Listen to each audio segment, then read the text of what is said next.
یہ نعرہ گونجتا تھا کہ حضرات آپ کے سامنے پاکستان کی شان آ رہی ہے.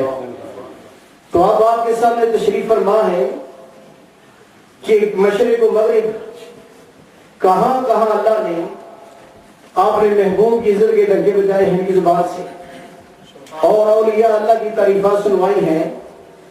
میری مراد رئیس المتکلمین پیر طریقت رہبر شریعت حضرت علامہ مولانا مفتی سید محمد مختار شاہ صاحب العین خلیفہ مجاز کچوشہ شریف، آپ یہ تقریر شروع کرنے سے پہلے شاہیان شان پرزور نعرے کا جواب دیں، اور جو دور کو تشریف فرما ہے میں گزارش کروں گا قریب قریب آ جائیں اور بھرپور انداز میں نعرے کا جواب دیں اور بڑی توجہ سے شاہ صاحب کا خطاب سماعت فرمائیں. نعرہ تکبیر، نعرہ رسالت، یا رسول اللہ، نعرہ رسالت، یا رسول اللہ، حق اہل سنت والجماعت زندہ باد. لا منازم له ولا مقابل له ولا مساوي له ولا جسم جسم جسم جسم لا ولا قسم قسم قسم قسم لا ولا فريق فرق فرق لا ولا مثيل مثل مثل لا.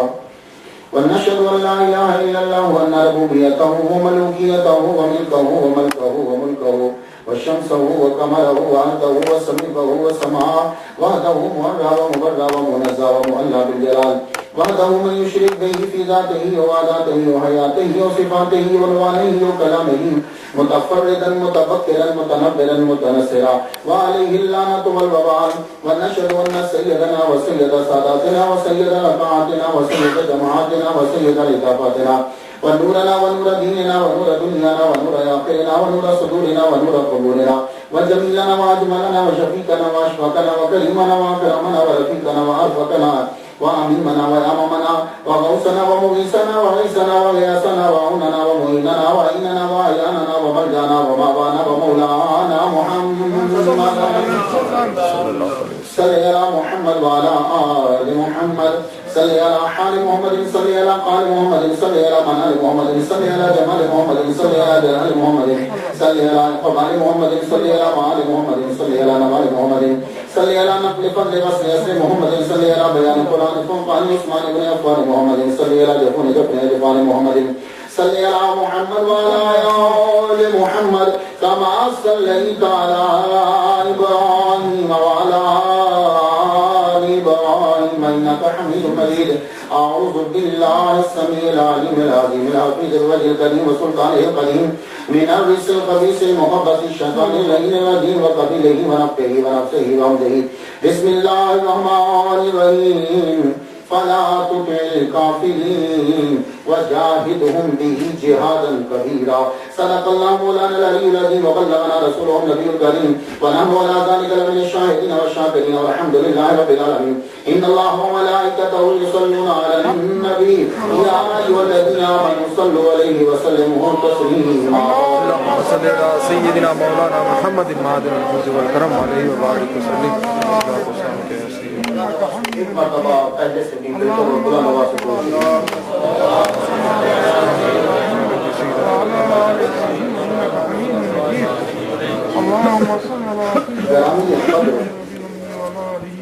واجب الاحترام بزرگوں،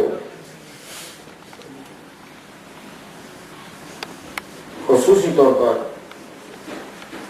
فخر السادات فخر العلماء ہمارے کینیڈا پاکستان عالم اسلام کی شان معروف سکالر جناب بدیع الدین صاحب سرورحیم مدثر العالی اور میرے بھائی جو لوگ جانتے ہیں وہ بھی انہیں تو بتانے کی ضرورت نہیں ہے. ہمارے خوبیوں کے مالک جناب حضرت العلامہ حضرت علامہ غازی حسین اکبر صاحب مدثر العالی اور ظہیر صاحب مولانا، اور اس کے علاوہ سب لوگ جتنے سادات کرام جلوہ فرما ہے، اب نام لینے لگے کہ پھر نام کا ایک جلسہ ہو جائے گا.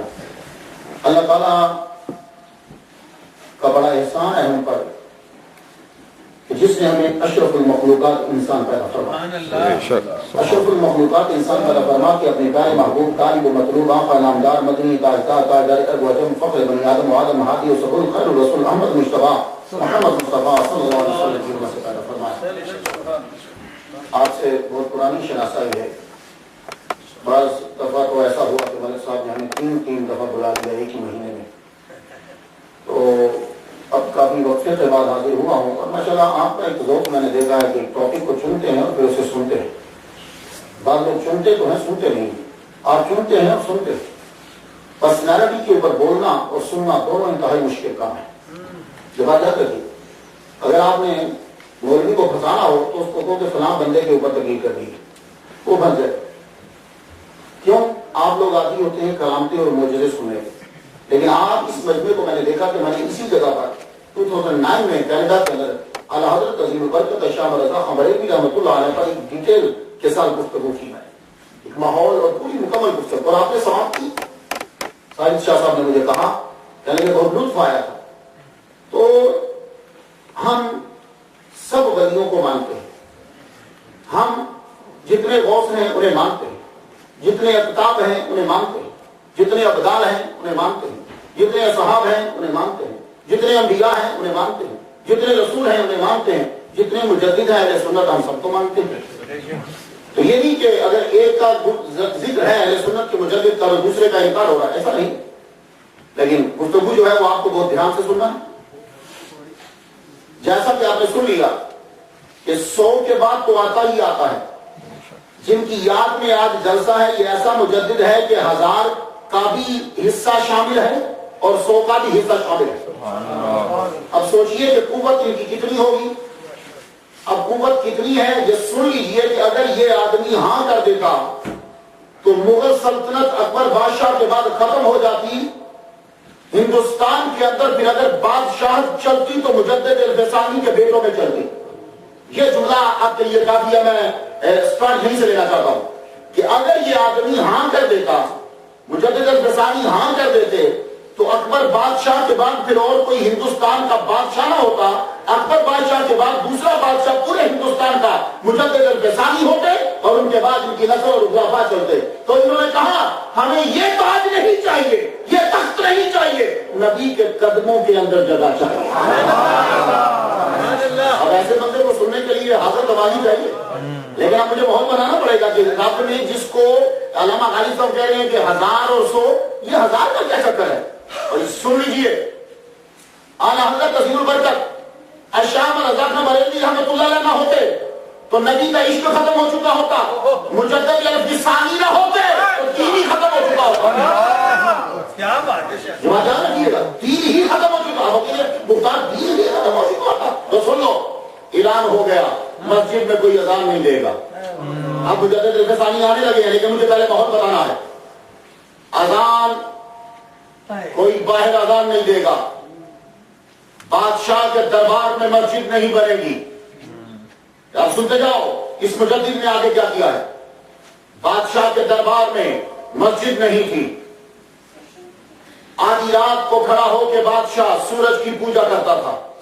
سورج کی پوجا کا ایک وقت آدھی رات کی ہے, ایک وقت جب سورج نکلتا ہے, ایک وقت جب سورج بیچ میں ہوتا ہے, ایک وقت عبادت کا سورج کا وہ ہے پوجا کا جب سورج ڈوبتا ہے. اسی لیے 3 اوقات میں سجدہ حرام ہے. کیوں؟ اس وقت سورج کے پجاری پوجا کرتے ہیں. تو 4 وقت تو سورج کا پجاری تو 3 وقت کرے گا. اکبر بادشاہ 4 وقت سورج کی پوجا کرتا تھا رات بیچ میں اٹھ کر, اور اس نے سورج کا نام رکھا تھا حضرت نیر اعظم. یہ سورج کا نام تھا حضرت نیر اعظم. 1000 نام سورج کے اسے آتے تھے اور سب کے سب وہ جگتا تھا. اب سنتے جاؤ کہ مجدد نے کیا کیا ہے. ہم لوگ تو نام سن کر بیٹھ جاتے ہیں نا, نہیں, ان لوگوں کا ہم پر احسان ہے آج جو تو مسجد میں نماز ادا کر رہا ہے, اور یہ تجھ پہ لازم ہے کہ ان کا دن منا اور ان کو خراج عقیدت پیش کر. تو بادشاہ صبح کے وقت اٹھتا, شمیں جب رات کو جلنے لگتی تو اعلان تھا سب کے لیے کہ جب بادشاہ شمیں جلانے لگے تو سب اپنے سر کو جھکا دے. تو شمیں جب جلتی تھی تو سر جھک جاتے تھے. ہما وقت دربار میں آگ جلتی رہتی, مجوسیوں کی طرح آگ کی پوجا کی جاتی. بادشاہ نے, اکبر بادشاہ نے آرڈر دیا کہ ہندوؤں کی طرح ایک زنار بنائی جائے, لیکن زنار جو ہے اس کے اوپر ہیرے لگے ہوئے ہوں, خوبصورت مرصع ہیرے جو حیرات لگے ہوں. بادشاہ نے ایک ہندو کو بلایا, کہا اپنے مبارک ہاتھوں سے مجھے پہناؤ. یہ سنتے جاؤ مجدد نے کیا کیا آگے. تو اکبر بادشاہ نے وہ زنار, وہ جو تار وہ پہنتے ہیں دھاگا, وہ پہنا. کہا یہاں کشکا لگایا گیا. اس کے بعد اعلان کر دیا گیا، جین مت کے اسکالر کو بلایا گیا، آپ بتاؤ کہ یہ جانور کیوں نہیں کھاتے؟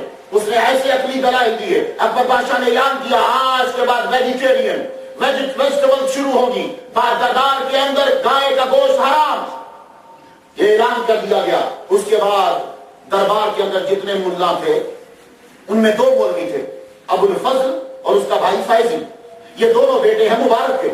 مبارک جو تھا یہ احمد آباد میں پلا ہے۔ احمد آباد جو ہے وہ کبھی گڑھ ہوتا تھا اسماعیلیوں کا، اسماعیلیوں کی ساری تعلیمات اس کے اندر، اس نے پرورش کی اپنے بیٹوں ابو الفضل اور فیضی کی۔ ابو الفضل اور فیضی دونوں ایسا بڑا یہ اسکالر اور علامہ ہے، بادشاہ کا بیڑا غرق کر کے رکھ دیا۔ یہ چونکہ خود مسلمان نہیں تھے دونوں، ابو الفضل بھی مسلمان نہیں ہے، فیضی بھی مسلمان نہیں ہے، اس لیے کہ یہ صحابہ کو گالیاں دیتا تھا۔ محمد مصطفیٰ کی نبوت کا یہ ابو الفضل فیضی قائل نہیں ہے۔ میں بھی گفتگو کروں گا، سنتے جانا، بڑی بھی میں بنیاد بنا رہا ہوں کہ تمہیں سمجھ آئے کتنی بڑی ہستی کو سن رہے ہو۔ ابھی سنتے جاؤ، اعلان کر دیا گیا، دیکھو شراب اگر کوئی رفاہیت کے لیے پیتا ہے اور علاج کے لیے پیتا ہے تو شراب جائز ہے، تو رفاہیت کے لیے اور علاج کے لیے شراب اکبر بادشاہ نے جائز کرا دی۔ آپ پوچھو گے کہ اکبر بادشاہ جس کو دا گریٹ اکبر کہتے ہیں، یہ اکبر مرتد جو تھا جس کو گریٹ بول رہے ہو، یہ ایسا کیوں کہتا تھا؟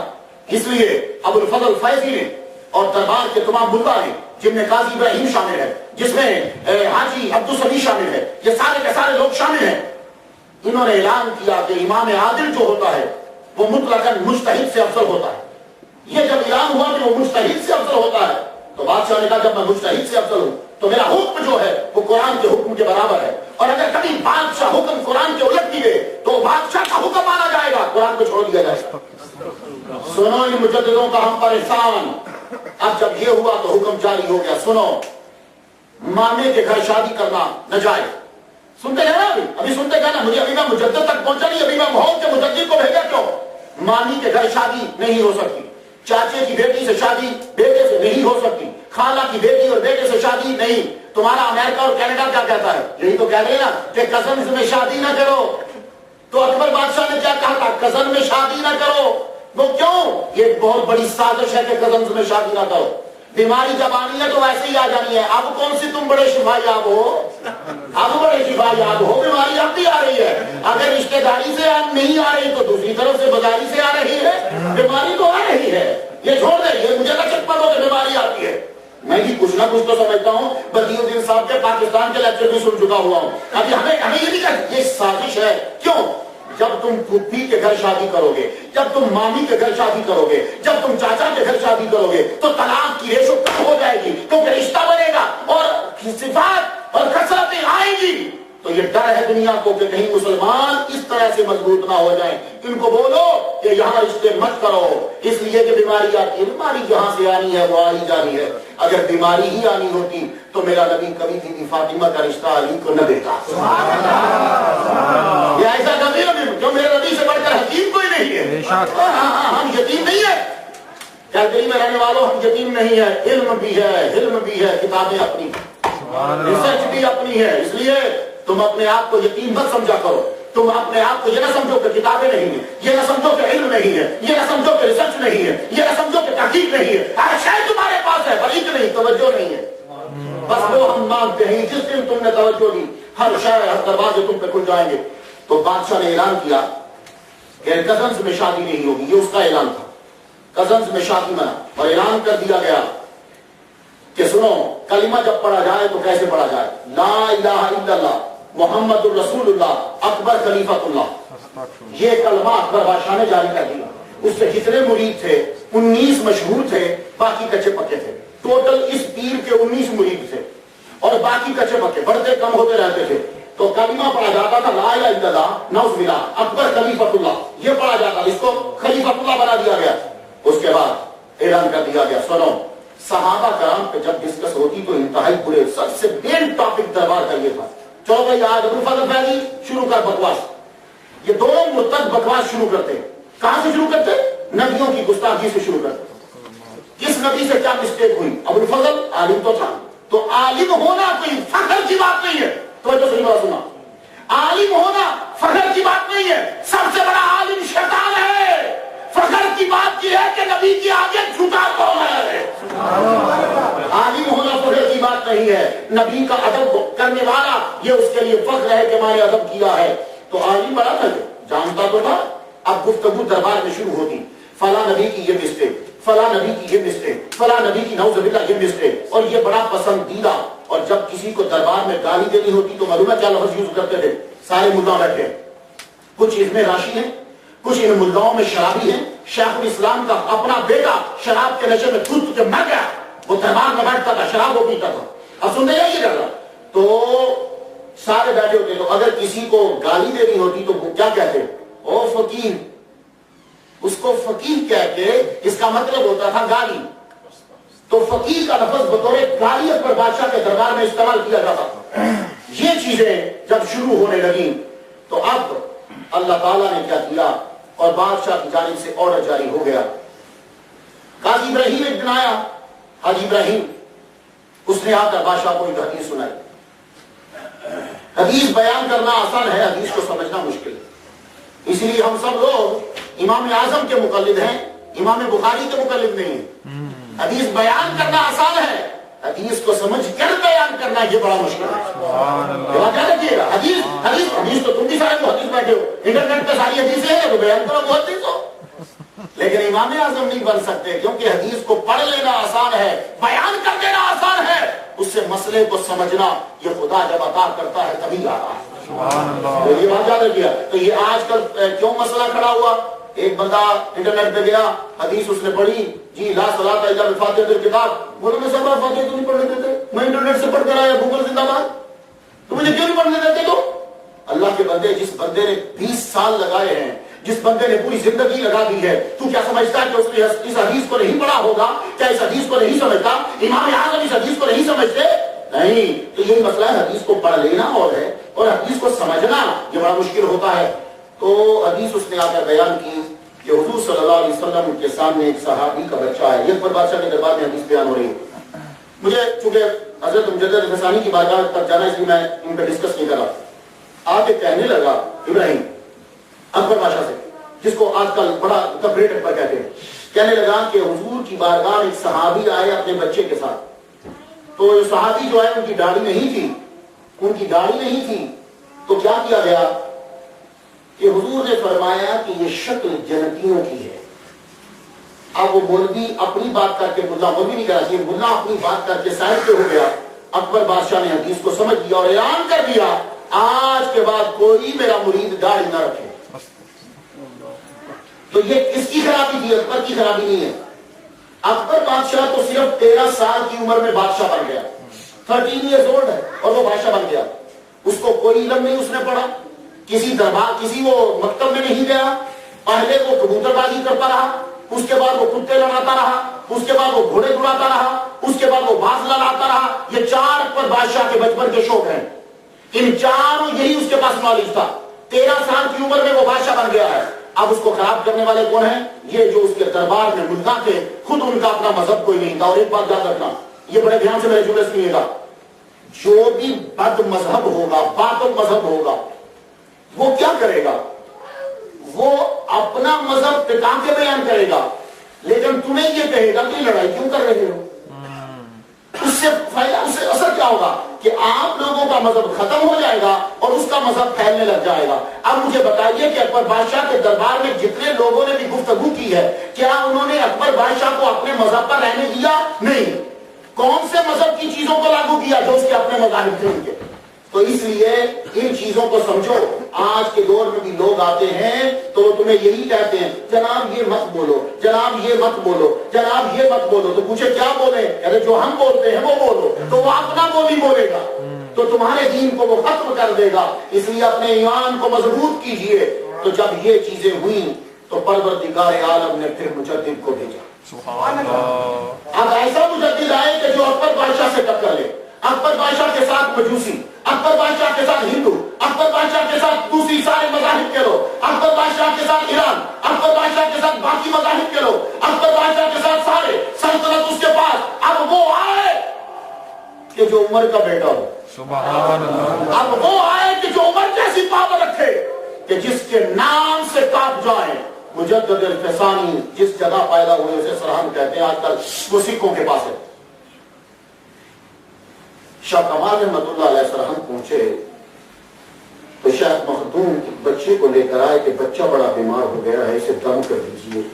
پتہ چلا تو شاہ کمال سرہند آئے ہیں۔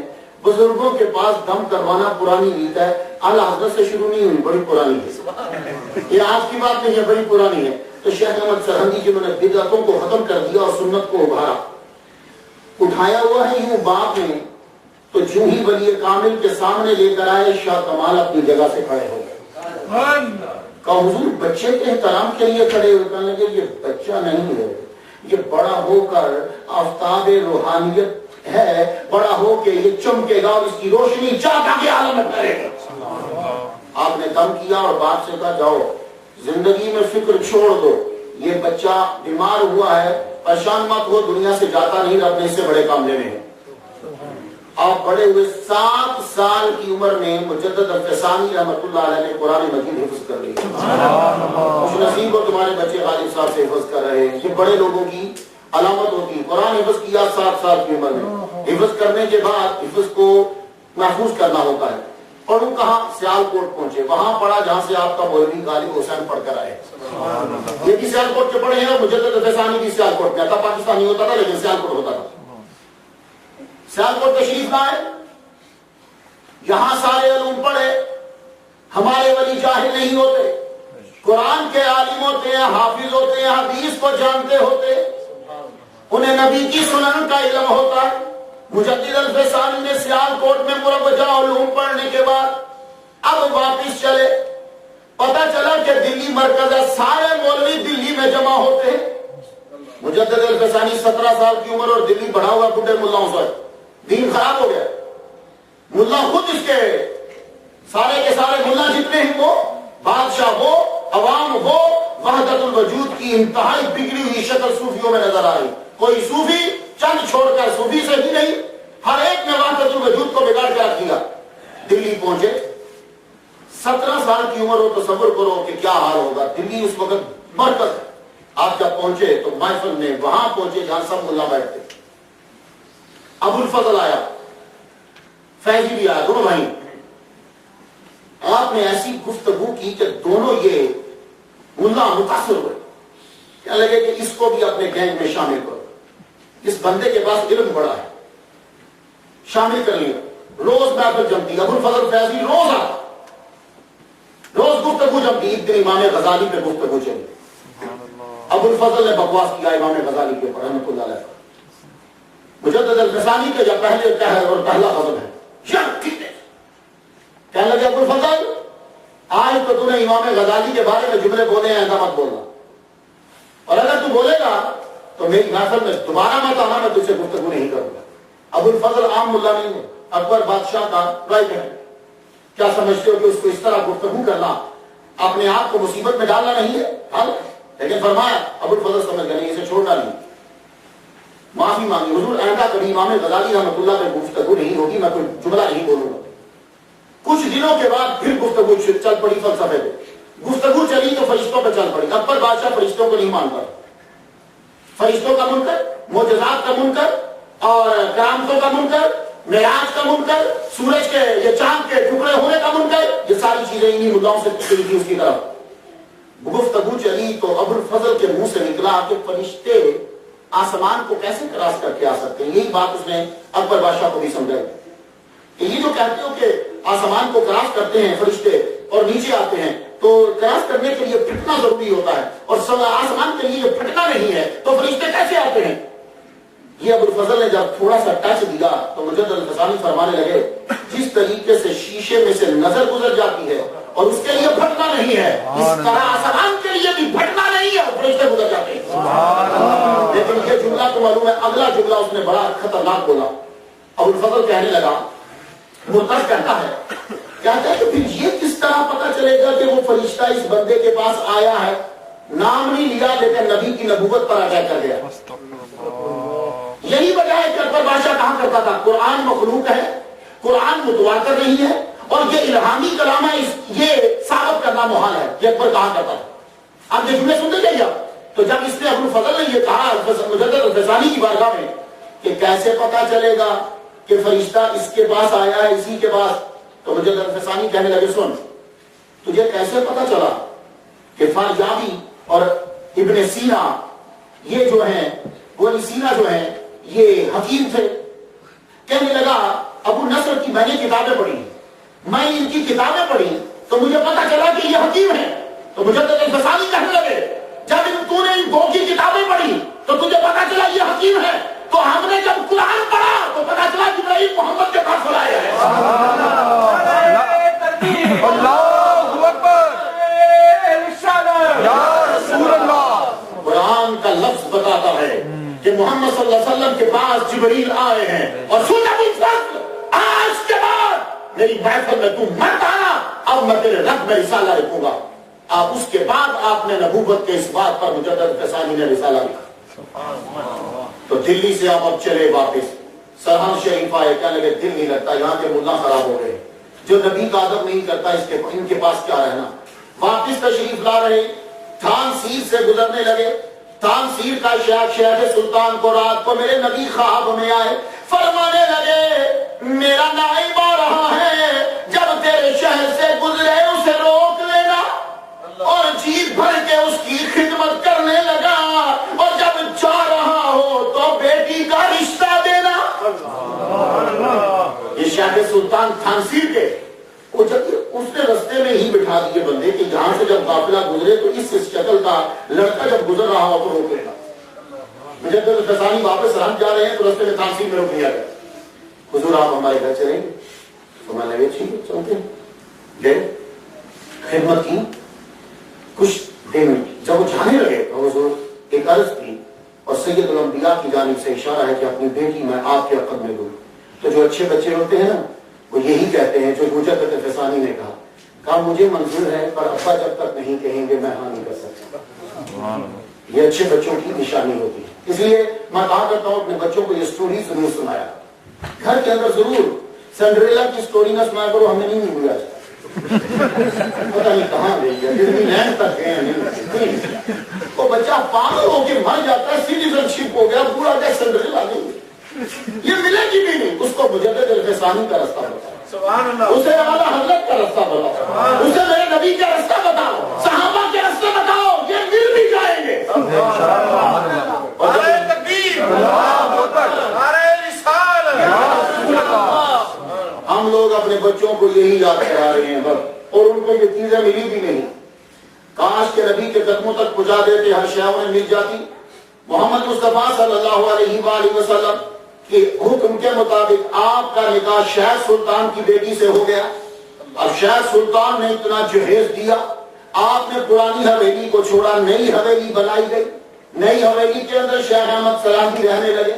ایک دن پھر بخار ہو گیا، بیوی بیچاری نا امید ہو گئی، خدا کی بارگاہ میں رو رو کے عرض کرنے لگی یا اللہ انہیں بچا لے، روتے روتے آنکھ لگ گئی، آواز آئی فکر مت کرو، ہم نے اس سے ہزاروں کام لینے ہیں، ابھی تو ایک بھی نہیں لیا، وہ فکر نہ کریے بچیں گے۔ آپ کو اللہ تعالیٰ نے شفا دی، اٹھے تو فرمانے لگے میرا من چاہتا ہے کہ میں حج کروں۔ اس دور میں حج پیدل ہوتا تو لوگ حج پیدل کرنے جاتے تھے، انڈیا سے تو پیدل حج ہو سکتا ہے، پاکستان سے بھی پیدل حج ہو سکتا ہے، کسی دن کینیڈا سے نہ نکل جانا پیدل۔ میں ایک دن داتا صاحب بیٹھا ہوا ہوں، میں نے کچھ ایک سال تقریر کی ہے، میں ایک بندے سے پوچھا تو کہاں سے آیا؟ کہنے لگا بنگلہ دیش سے۔ میں کہا بنگلہ دیش سے یہاں؟ کہتا یہاں نہیں، میں حج کرنے نکل گیا تھا بنگلہ دیش سے۔ میں کہا بنگلہ دیش سے حج کرنے؟ کہا بس ایک دربار پہ گیا ہوں، انہوں نے یوں مجھے مارا اور کہا جا حج منظور، تو میں پیدل چلا تو میں واپس کر لگا ایران کے بارڈر پہ پہنچا اور پکڑ کے اندر دے دیا۔ جب انہوں نے مارا تھا تو یہ بھی پوچھ لیتا کہ اندر کتنی مرتبہ جاؤں گا اس طرح، یہ بھی پوچھ لینا تھا۔ تو بھائی پیدل تب لوگ جایا کرتے تھے، بڑا لمبا لمبا راستہ ہوتا تھا، تو آپ پیدل چلنے لگے تو کہاں کہ دہلی سے ہوتے ہوئے چلتے ہیں، تو آپ کے دوست تھے وہاں رکے، دہلی میں رکے۔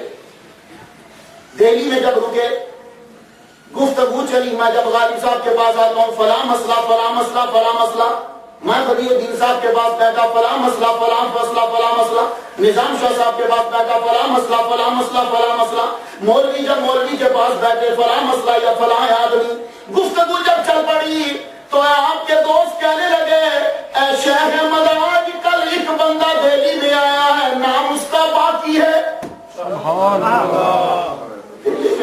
پر بندہ بڑا عجیب ہے. اچھا اب جب غازی صاحب کسی آدمی کی بات نام ایک دفعہ لیں گے, 2 دفعہ لیں گے, 3 دفعہ لیں گے تو اشتیاق پیدا ہوتا ہے یار اس آدمی کو دیکھے.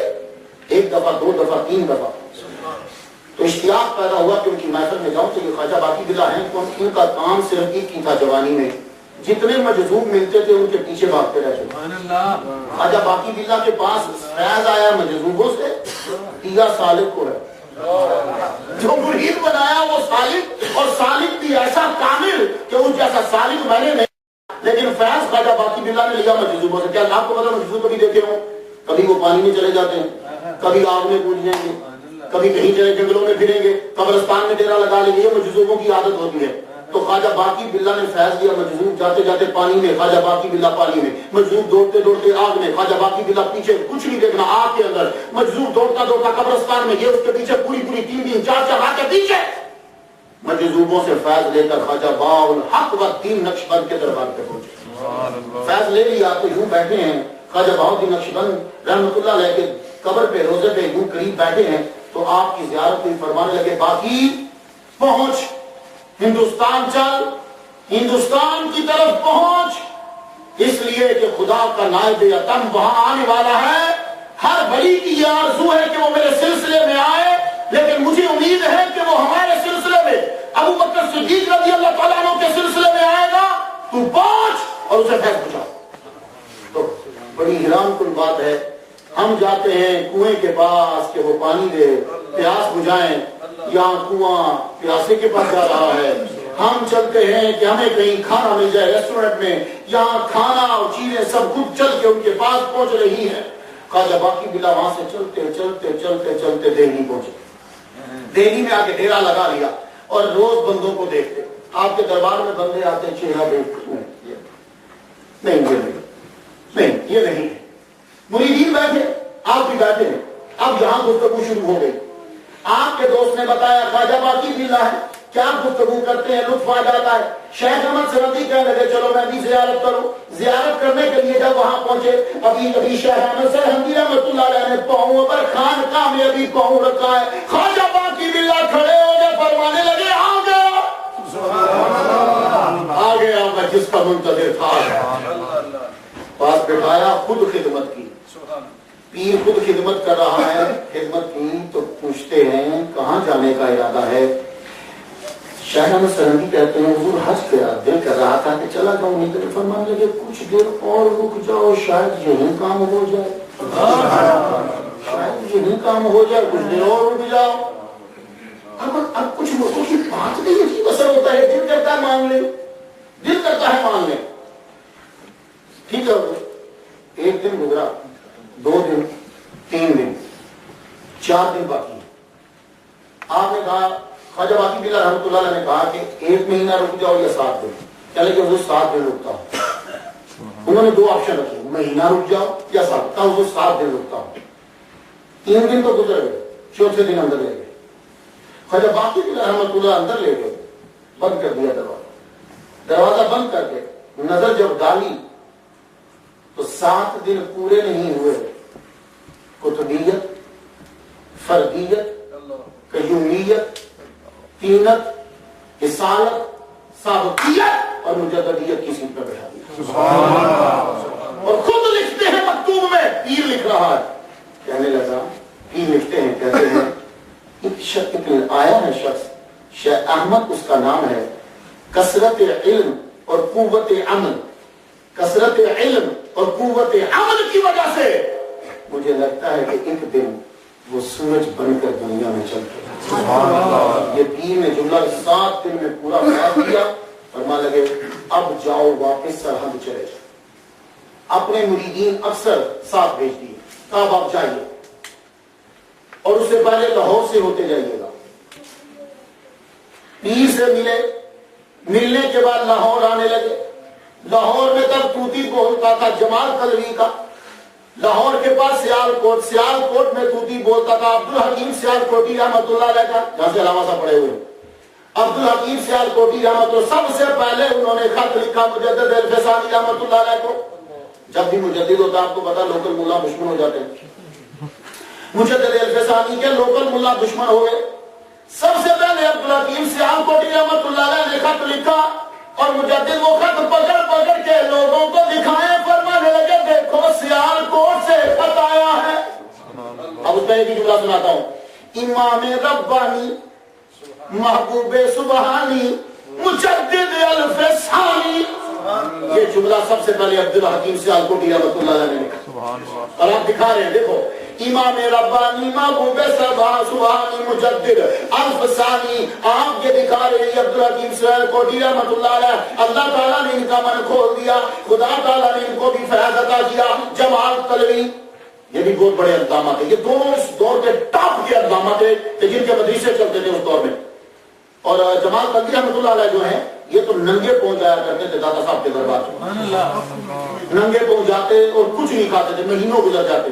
ایک مرتبہ کیا ہوا کہ داتا صاحب کے قریب، اب تو بڑی تبدیلی آئی، میں نے بھی تبدیلی دیکھی، آپ لوگ جائیں گے تو اب تو بالکل، میں نے تو ان کی پرانی مسجد، وہ پرانا روزہ، تقریباً یہ ساری چیزیں دیکھی ہوئی ہیں۔ تو وہاں ایک شہتوت کا درخت تھا تھوڑا سا دور، تو اس شہتوت کے درخت کو پکڑ کے کھڑے ہوئے نہیں ہوں ہاتھ لگا کے، تو شہتوت تب نہیں تھا، شہتوت تب نہیں تھے، موسم ہی نہیں تھا، یہ جماعت مرید ہیں خواجہ صاحب کے شیخ احمد سلمی رحمۃ اللہ علیہ کے، یوں کھڑے ہوئے ہیں تو بھوک شدت لگی ہوئی تو سر تو رکھ رہے، دل کیا کہ چلو شہتوتی ہوتے تو کھا لیتا، آج بھوک پڑی ہے۔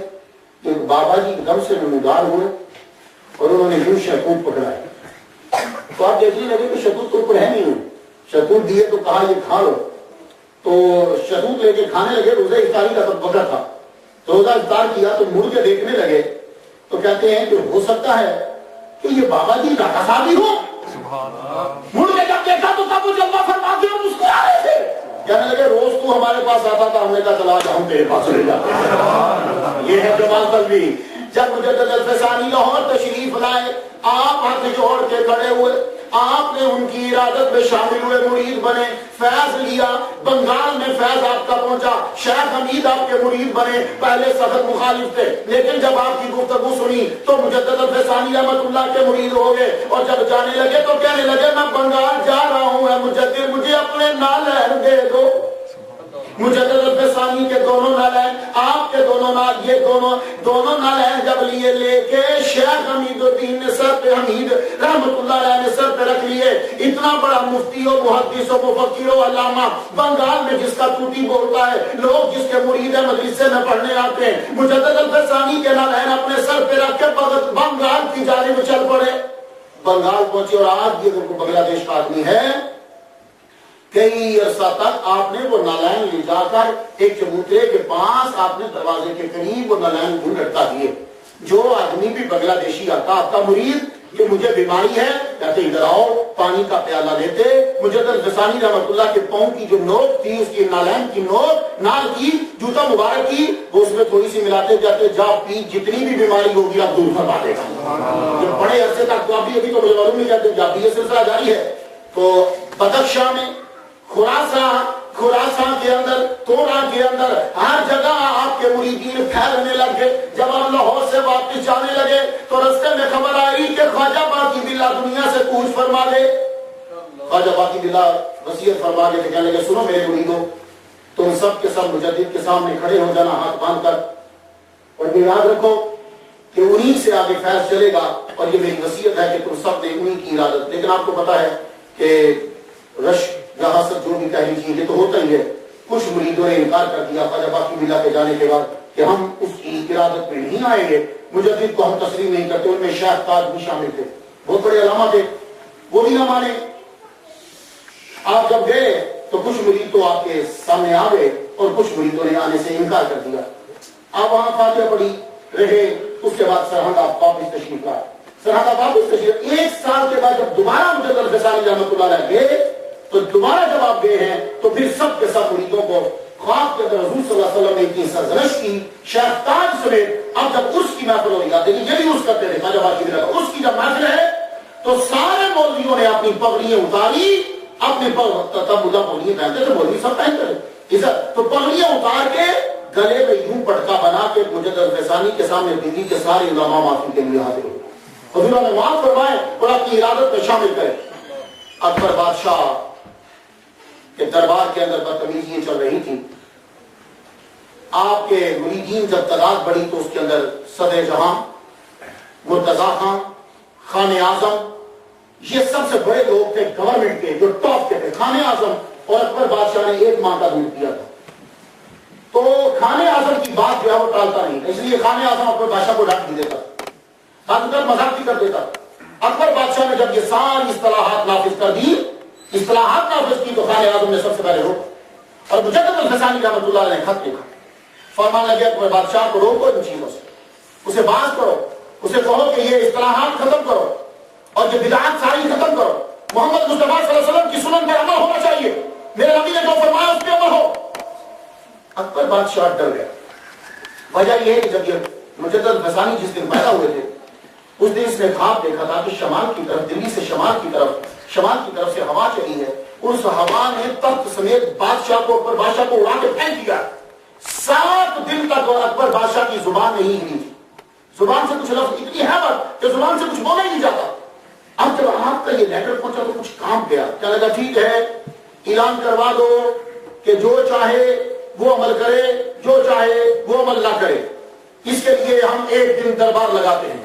اب اکبر بادشاہ ایک دربار لگا لے. آپ سنیے ذرا مجدد نے کیا کمال کیا. یہ آپ کا پہلا امتحان شروع ہوا، تبلیغ شروع.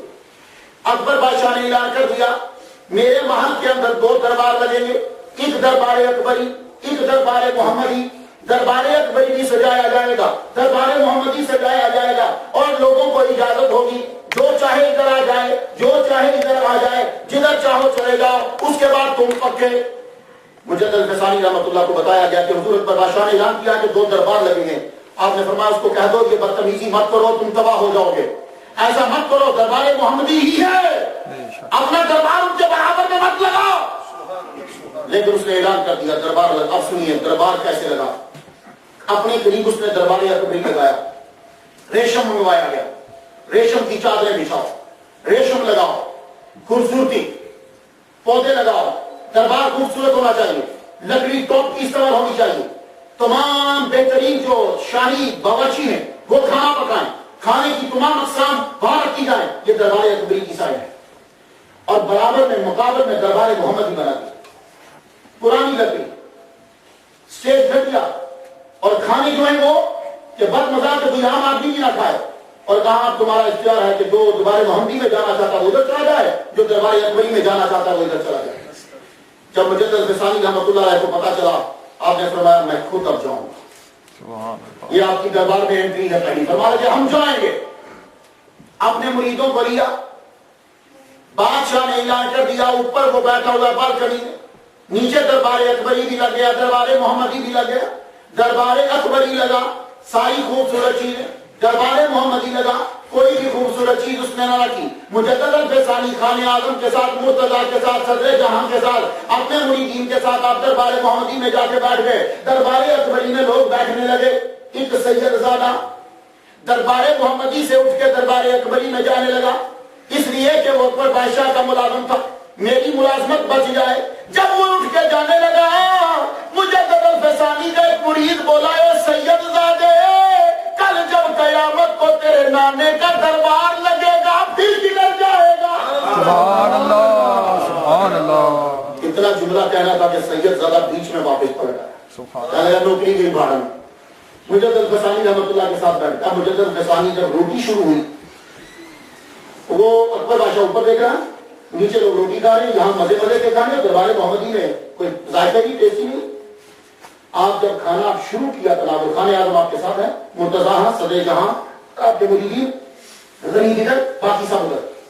آپ نے لقمہ منہ میں لیا اور نیچے سے مٹی جب اٹھا کے یوں رکھی اور آپ نے ایک مرید سے کہا کہ میں تیری طرف دیکھ رہا ہوں، تو نیچے اتر کے ایک سرکل، ایک دائرہ لگا دے دربار محمدی کے پورے گرد. وہ نیچے گیا مرید، آپ نے یوں مٹی ہاتھ میں پکڑی ہے اور لقمہ جو ہے وہ پہلے سے کھا لیا ہے. کیوں ایسا ہو کہ یہاں کا کھا دربار محمدی کا جیسا بھی ہو دنیا سے لذیذ ترین کھانا ہے، منہ میں ڈال لیا. اس نے جا کے دائرہ کھینچا، وما رمیت اذ رمیت ولکن اللہ رمی. مجدد الفسانی نے یوں مٹی لے کے دربار اکبری کی طرف پھینکی. مٹی کا پھینکنا تھا کہ اتنی تیز اور گرم، صرف ہوائی گرم ہوا چلی، ہوا میں خیمے اکھیڑے. خیمے اکھیڑے، میخیں جتنی تھی وہ اکھڑی. وہ جو قلعہ ہوتا ہے وہ میخیں اکھڑی، اکھڑ کے وہ اوپر کئی بندے مر گئے اور ہوا اتنی تیز چلی کہ بادشاہ بالکنی سے اکبر بادشاہ دیکھ رہا تھا. وہ دروازے کا ایک کمان اتنی تیزی سے ایسے ایسے کبھی دیکھا آپ نے کہ جب ہوا چلتی ہے تو یوں لگتا ہے. وہ 7 مرتبہ اکبر بادشاہ کے سر میں لگا. 7 دن اکبر بادشاہ جیا، 7ویں دن مر گیا. سبحان اللہ. اس کرامت سے مجدد غسانی پوری انڈیا میں، ہندوستان میں، پاکستان میں، ایران تک آپ کی شہرت پھیل گئی. سب لوگ آپ کے مرید ہو گئے. آپ وہاں سے واپس پلٹے. جہانگیر اس کے بعد جو ہے وہ تخت نشین ہوا، لیکن بدعات پھر بھی جاری. جو چیزیں وہ کرتا تھا جہانگیر بھی وہی بدعتیں کر رہا ہے. آپ مسلسل خط لکھ رہے، ان چیزوں سے بعد آ جاؤ. آپ کے مریدین بڑھنے لگے. آپ نے فرمایا جتنے بھی صوفیاء ہو وحدت الوجود اب چھوڑ دو. اللہ تعالیٰ نے مجھے وحدت الشہود عطا فرما دیا ہے. تم نے وحدت الوجود کا غلط نظریہ عام کیا ہے. اس کی آگے تشریحات تم نے غلط کی ہیں. اصل میں وحدت الشہود ہے. یہ ساری کائنات اللہ تعالیٰ کی صفات کا مظہر ہے. میرا رب کسی ایک چیز میں اگر آ جائے تو مقید ہو جائے گا. جو مقید ہو جائے وہ رب نہیں ہو سکتا. اس لیے وحدت الوجود اب چھوڑو، تمہیں سمجھ نہیں آئے گی. میں عزت کرتا ہوں، تعظیم کرتا ہوں محی الدین ابن عربی رحمۃ اللہ علیہ کی، لیکن تم ان کے فلسفے کو سمجھ نہیں سکے. اور سنو، وحدت الوجود وجود ولایت صغرا ہے اور وحدت الشہود یہ ولایت کبرا ہے. میں اپنے مریدوں کو اور سارے ہندوستان کو ولایت صغرا سے اٹھا کر ولایت کبرا عطا کر رہا ہوں. یہ اس کے اوپر ایم اے میں پورا ایک لیکچر ہوتا ہے، لیکن میں جانا نہیں چاہتا، بڑا مشکل ہے، مجھے بات آگے بڑھانا ہے. آپ نے جہانگیر کا دور شروع ہوا تو جہانگیر نے بھی وہی بدعت شروع کر دی. جہانگیر کا وزیر بنا آصف جاہ. آصف جاہ سالہ تھا جہانگیر کا، بھائی لگتا تھا نور جہاں کا. اب ظاہر ہے کہ جب یہ سالہ صاحب جو کہیں گے وہی بات چلے گی. تو یہ کیا کرتا تھا، کچھ نہ کچھ ڈھونڈتا رہتا تھا. ایران سے نور اللہ شوستری کو منگایا گیا. نور اللہ شوستری کو لاہور کا قاضی بنایا گیا. لاہور کا قاضی بنا، اس نے مجالس المومنین لکھی ہے. یہ ساری بدتمیزی ہمارے اسلام میں ٹکا کے ہو رہی ہیں. اس نے کہا جا کے جہانگیر کو، یہ جو صحابہ ہیں نا ان پر گالیاں دینا جو ہے وہ اعلان کر دیجیے کہ ہندوستان میں ہر جگہ پہ ان پہ گالیاں دی جائیں. استغفر اللہ. یہ اعلان پاس کروانا ہے. اس کے علاوہ سارے چیزیں جو ہیں وہ اکٹھی کر دی، سب نے اس کے کان بھر دی. اب اسے معلوم تھا کہ یہ لا پاس کرانے سے پہلے مجدد الفسانی کو قتل کروانا، شہید کروانا یا کہیں ٹھکانے لگانا ضروری ہے. روزانہ ان کے کان بھرتا رہتا جہانگیر کے. یہ جو مجدد الفسانی ہے، یہ شاہ احمد، یہ اپنی تعداد کو اکٹھا کر کے آپ سے سلطنت چھیننا چاہتا ہے. اس لیے آپ فوراً سے کچھ کیجئے. 1 دن 2 دن 3 دن 4 دن. اب بادشاہ کتنی مرتبہ ایک بات کو سنے گا. ایک دن اس نے کہا اچھا چلو تم یوں کرو کہ بلاؤ ان کو دربار میں، دیکھتے ہیں کہ یہ کون ہے. شاہ احمد سرہندی رحمۃ اللہ علیہ کو وہاں سے الہام ہو گیا. حکم آیا کہ دیکھو دین اس وقت تک نہیں بچے گا جب تک کہ تم اپنی ذات پر، اپنے جسم پر مشکل برداشت نہیں کرو گے. تمہیں مشکل برداشت کرنا ہے اپنی ذات کے اوپر، تب یہ دین جو ہے وہ پھیلے گا، اس کی حفاظت ہوگی. آپ نے اپنے سارے مریدوں کو شاہ احمد سرہندی رحمۃ اللہ علیہ اکٹھا کیا. کہنے لگے سنو مجھے آرڈر آ گیا ہے، اب لگتا ہے 1 سال یا 2 سال مجھے تکلیف اپنے جسم پر برداشت کرنا ہے اور تم لوگوں نے صبر کا دامن نہیں چھوڑنا. اور یہ تکلیف اللہ تعالیٰ کی طرف سے ہے اور مجھے برداشت کرنی ہے. اتنے میں یہ بھی بات آپ مریدوں کو بتا رہے ہیں کہ جہانگیر کی طرف سے آرڈر آ گیا کہ دربار میں بادشاہ نے آپ کو بلایا ہے.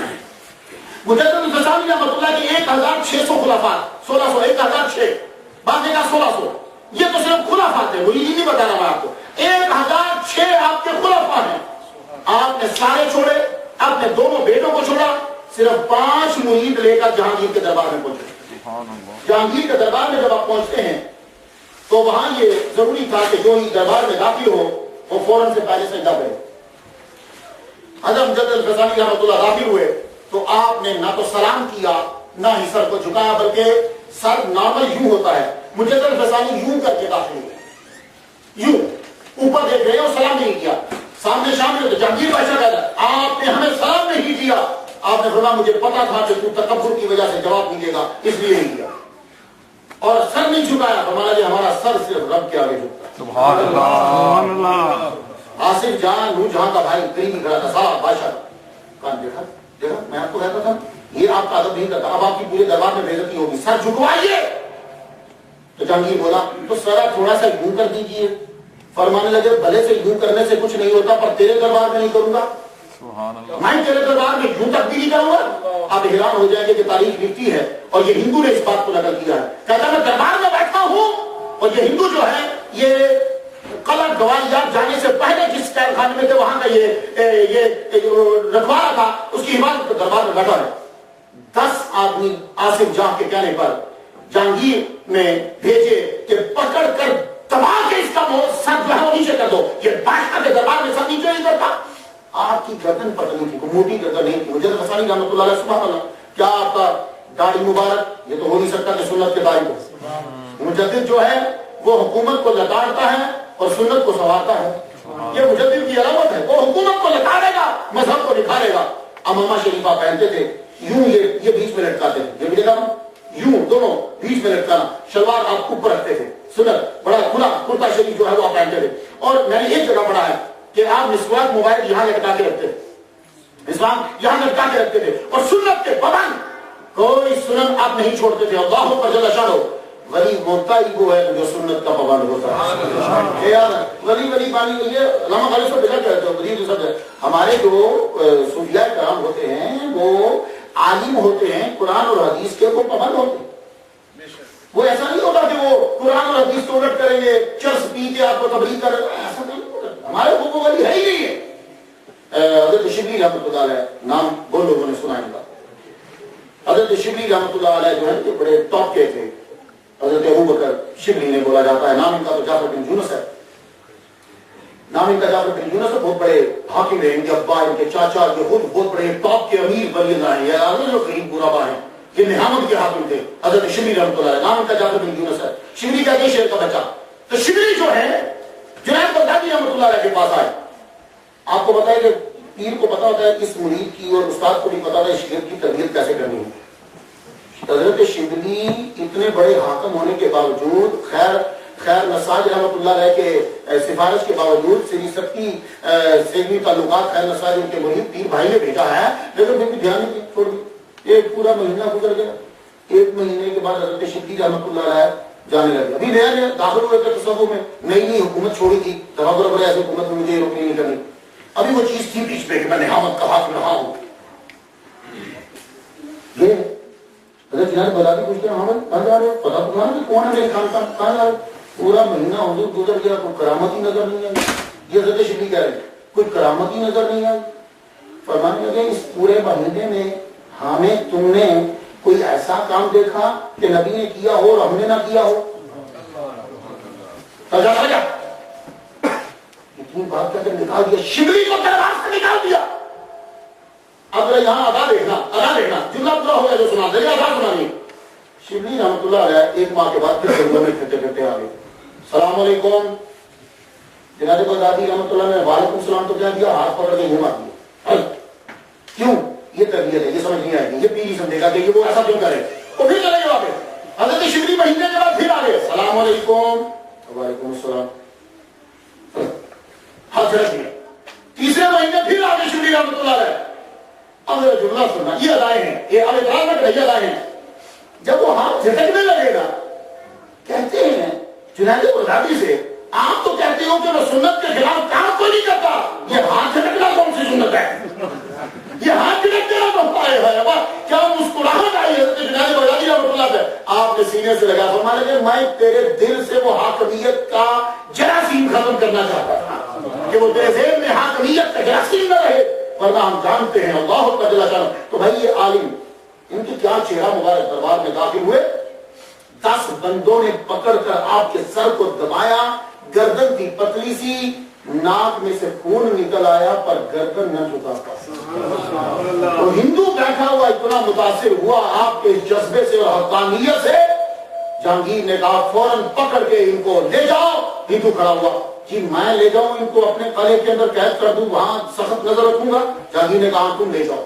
لے کر گئے تو پیچھے سے شورش بچا ہوگی. محمد خان, خان اعظم, صدر جہاں, مشتبہ, سب کے سب بغاوت ہو گئی. اللہ جل شانہ. جہانگیر نے آرڈر دیا کہ ان کو یہاں سے پکڑ کے قلعہ گوالیار کے اندر بند کر دیا جائے. یہ 25 مائل 24 مائل دور ہے, پہاڑی کے اوپر سب سے خطرناک قلعہ, قلعے میں جا کے بند کر دیا گیا. آپ نے قلعے میں پہنچ کے حضرت یوسف علیہ السلام کی سنت ادا کرتے ہوئے قلعے میں بھی تبلیغ کرنا شروع کر دی. اللہ کے جیل کے اندر بھی کئی لوگوں کو مرید بنایا، جو دشمن تھے وہ بھی آپ کے ماننے والے آپ کے مرید بن گئے. اور ادھر سے خان اعظم محمد خان انہوں نے بغاوت کر دی. بغاوت جب کی تو جہلم آپ نے سنا ہوگا، لاہور کے حضرت صاحب کو معلوم ہے، جہلم کے دریا کے اوپر لڑائی جہانگیر اور محمد خان، لڑائی شروع ہوگی. اب وہ کرنل ہے، جنرل ہے، کمانڈر ان چیف ہے فوج کو جانتا، اس نے ایسا پینترا بدلا، جہانگیر بھی پکڑا گیا، نور جہاں بھی پکڑی گئی، آصف جہاں بھی پکڑا گیا، تینوں کے تینوں پکڑے گئے، تینوں گرفتار ہو گئے. گرفتار ہو گئے، اندر بند کر دیا. اندر بند کیا تو لیٹر لکھا قلعہ گوالیار کے اندر، قلعہ گوالیار میں حضرت کو پیر و مرشد، بادشاہ بھی قید، ملکہ بھی قید، وزیر خبیث بھی قید، سب قید. آپ تشریف لائیے اور تخت پر بیٹھیے. اب بتاؤ ہم ہوتے آپ کا کیا ہوتا تو ہندوستان کا تخت اکبر بادشاہ کے بعد خالی ہے. اور آپ کے سارے فوجی، سارے جنرل آپ کے مرید، فوج آپ کے ساتھ، ایران تک آپ کے ماننے والے. اب اگر کوئی ملا ہوتا تو فوراً تخت پہ بیٹھ جاتا، تاریخ چینج ہو جاتی. آپ نے قلعے کے اندر سے، جیل میں سے خط لکھا، محمد خان تجھے پیر آدم دیتا ہے، بادشاہ کو تخت پہ بیٹھا اور اسی طرح ہاتھ باندھ کے کھڑا ہو جیسے پہلے کھڑا ہوتا تھا، پر سجدہ مت کرنا. یہ ہے مجدد. اسی وقت چھوڑا، جہانگیر کو چھوڑا، نور جہاں کو چھوڑا، تخت پہ بٹھایا، آگے یوں کھڑے ہوئے جیسے کھڑے ہوتے تھے. کہا میں سجدہ تمہیں نہیں کرتا، لیکن ایک بات تجھے دکھا دو جہانگیر، جس کی تو مخالفت کرتا تھا اسی پیر کی آرڈر کی وجہ سے میں نے تیرا سر قلم نہیں کیا، تجھے میں نے دوبارہ تخت پہ بٹھایا. اب جہانگیر کی آنکھ کھلی، ہوش آیا، کہنے لگا حضور کو بلاؤ، قلعہ سے نکالو، وہ واپس آئیں تو میں ان کی زیارت کرنا چاہتا ہوں، میں خدمت کرنا چاہتا ہوں. آپ کو آرڈر پہنچا کے بادشاہ نے آرڈر دے دیا قلعے سے نکلو. فرمانے لگے میں نہیں نکلوں گا جب تک شرطیں پوری نہ ہوں گی. یہی حضرت یوسف علیہ السلام نے کہا تھا جب بادشاہ نے کہا آپ آئیے دربار میں آ جائیے. ذرا دیکھو نا کیسا مجدد ہے، ہر نبی کا اثر پڑ رہا ہے. تب بھی بادشاہ ویٹ کر رہا ہے، آج بھی بادشاہ ویٹ کر رہا ہے. تب بھی بادشاہ نے بندے بھیجے اور یوسف علیہ السلام نہیں آئے تھے. آج بادشاہ نے بندے بھیجے، مجدد غزالی نہیں آئے. کہنے کی شرطیں، کہا کیا؟ شرطیں یہ ہیں، بادشاہ گائے خود اپنے ہاتھ سے ذبح کرے گا، ایک. دوسری بات، دربار کے اندر دروازے کے اوپر ایک مسجد بنائی جائے گی. باقی باتیں اور سجدہ کوئی بھی دربار میں نہیں کرے گا. اور جتنی مسجدیں گرائی گئی اور مندر بنائے گئے، میں یہ نہیں کہتا کہ مندر گراؤ، لیکن جتنی مسجدیں گرا کے مندر بنائے گئے وہاں دوبارہ مسجدیں جو ہیں وہ بنائی جائیں اور شریعت کا آرڈر کر دیا جائے. اور یہ جتنے حرام کام تم نے شروع کیے ہیں یہ سب کے سب روکے جائیں. اس نے کہا حضور میں سائن کرتا ہوں، میں مانتا ہوں جو آپ فرمائیں گے وہی ہوگا. ایک دفعہ آپ میرے پاس تشریف لائیے. حضور وہاں سے قوالیات کے قلعے سے چلے کشمیر پہنچے. اب آ جائیے ظریف صاحب کے علاقے میں. کشمیر پہنچے، شیخ احمد سلمی رحمۃ اللہ کشمیر پہنچے. جہانگیر نے ادب کیا، کھڑا ہو کے رستے میں استقبال کے لیے پہنچا. مجدد الفسانی جہانگیر کے دروازے میں پہنچے. جہانگیر جو ہے ایک دن، دو دن، تین دن، بڑا عرصہ جہانگیر کے دربار میں رہے. سب سے پہلے جہانگیر نے اپنے ہاتھ سے گائے کو ذبح کیا. گائے کو ذبح کیا، اس گائے کے گوشت کے کباب بنائے گئے. محفل سجی، بادشاہ بیٹھا ہے. مجدد الفسانی نے اللہ کا نام لے کے کباب جو ہے وہ گائے کے گوشت کے کھائے. اعلان ہو گیا گائے کا گوشت بادشاہ نے حرام نہیں کیا، سب لوگ کھایا کرو اور گائے جو ہے اس کا گوشت ملے گا تم لوگوں کو. ابھی حال ہی میں حیدرآباد میں یہ بڑی گزری ہے، حیدرآباد انڈیا کی بات کر رہا ہوں.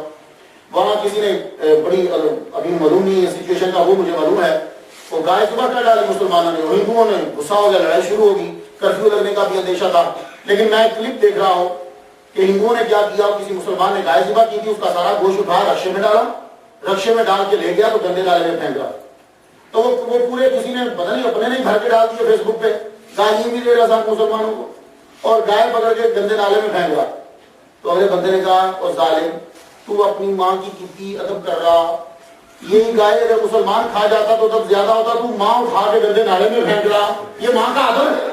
اور دلی کتنی حماقت کتنی ہے، وہ ماں اٹھا کے گندے نالے میں پھینک رہا اور ساتھ مسلمانوں کو گالی دے. گالی خود کو دے، اگر مسلمان کھا جاتا تو اچھی جگہ پہ ماں پہنچتی، اب کہیں ماں گندے نالے میں گر گئی.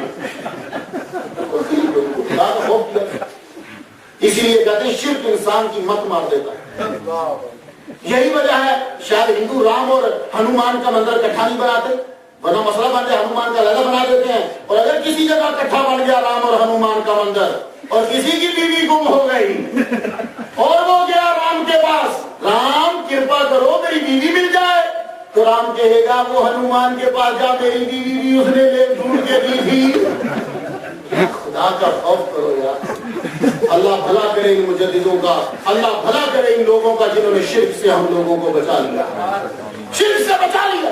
اور چائنا والا اور نواب بنا، آپ کو پتا ہے چائنا زندہ باد، چائنا نے کہا انڈیا والوں تمہارا بھگوان 100 روپے کا تھا، میں تمہیں 5 روپے کا دوں گا، میرے سے 5 کا لو۔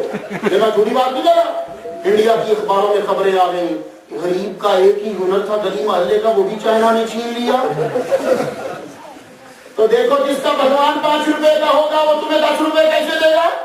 اگر کسی آدمی کا 100 روپیہ گم ہو گیا اور وہ بھگوان کے پاس جائے اور بھگوان خود ہو 5 روپے کا، اے بھگوان کرپا کرو میرے 100 روپیہ میرا گم ہو گیا، بھگوان کے دفع ہو جا، میں خود 5 کا ہوں، تجھے کہاں سے لے کے دوں گا؟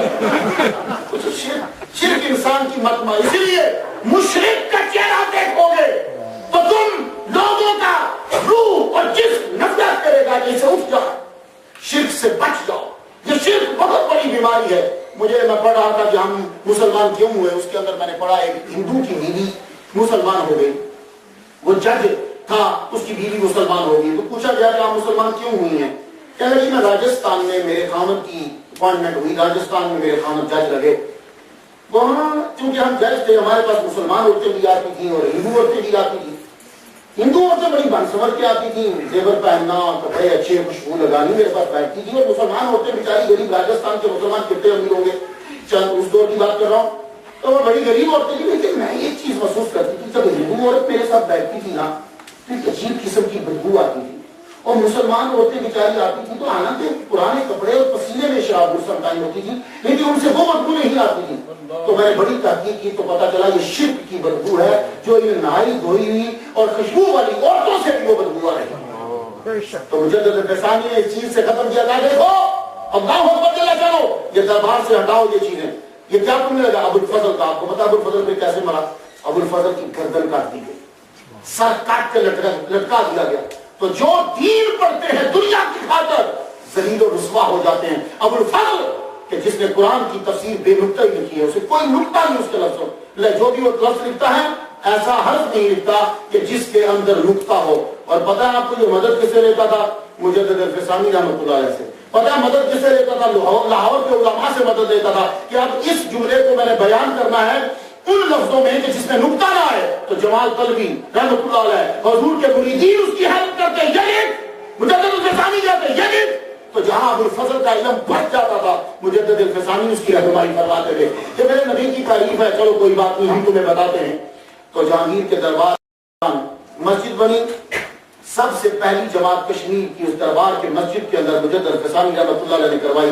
بادشاہ ایک دن جہانگیر بادشاہ بیمار ہو گیا، کہنے لگا حضور میرے لیے دعا کیجیے۔ آپ نے فرمایا وضو کرتا ہوں، وضو تازہ کروں گا، لوٹا منگواؤ۔ اس نے لوٹا منگایا تو لوٹا سونے کا، آپ نے سونے کا لوٹا، فرمان لگے میری ساری تبلیغ اتنی کر کر کے پھر سونے کا لوٹا؟ او بھائی سونا حرام ہے۔ تو بادشاہ کی تعلیم دیکھو، کہنے لگا جی حرام کیا ہوتا ہے؟ یہ جہانگیر بادشاہ پوچھ رہا حرام کیا ہوتا ہے؟ تو جب بادشاہوں کو یہی نہ پتا وہ حرام کیا ہوتا ہے تو خاص حکمرانی کرے گی۔ جو تمہارے مدرسے کا پڑھا ہوا نہیں ہے وہ تم پہ حکمرانی کیسے کر سکے گا؟ جو جس کے پاس تمہاری تعلیم بھی نہیں ہے وہ تمہاری حکمرانی کس طریقے سے کر سکے گا؟ اپنے حاکم وہ بناؤ جو تمہارے مدرسے کا پڑھا ہو، حاکم اسے بناؤ جو تمہاری گلیوں میں چلتا ہو، حاکم اسے بناؤ کہ جو تمہارے معاملات کو جانتا ہو۔ اسے حرام کا نہیں پتا، لیکن نور جہاں پیچھے سے سمجھ گئی، اس نے فوراً بلوری یہ لوٹا جو ہے وہ پیش کیا پانی کا، پردے کے پیچھے سے آپ نے وضو فرمایا، وضو فرما کے آپ نے 2 نفل پڑھے، نفل پڑھنے کے بعد آپ نے بادشاہ کے لیے دعا کی تو فرمانے لگا میرا من چاہتا ہے کہ میں سرہند واپس جاؤں، تو ٹھیک ہو گیا انشاءاللہ۔ 1-2 دن کے بعد وہ ٹھیک ہوا، کہنے لگا حضور آپ مت جائیے، ذرا رک جائیے، میرا من چاہتا ہے کہ میں بھی سرہند آپ کے ساتھ چلوں۔